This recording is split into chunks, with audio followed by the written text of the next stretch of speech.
One of the biggest themes that we see with executives with regards to talent is the first one is, do they have the right talent? And that's a very hard question to answer because no one really knows today what the exact right mix of talent will be for the future, because no one really has a perfect lens on what the future is going to be. So the first issue that we kept hearing thematically across a range of industries was not just, do I have the right talent, but how can I figure out what the right talent is?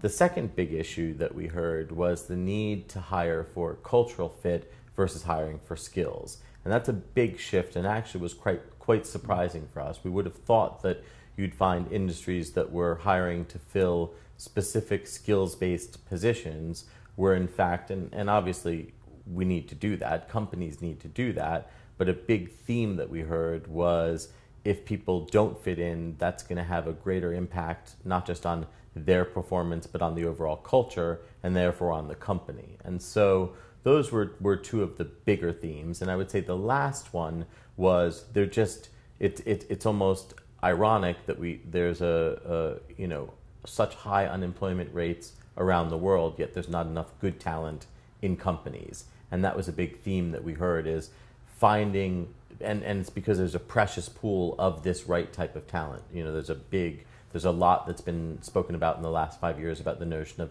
T-shaped talent. Well, there aren't enough T-shaped people out there for companies to hire. So that was probably the third biggest theme that cut across all of the interviews.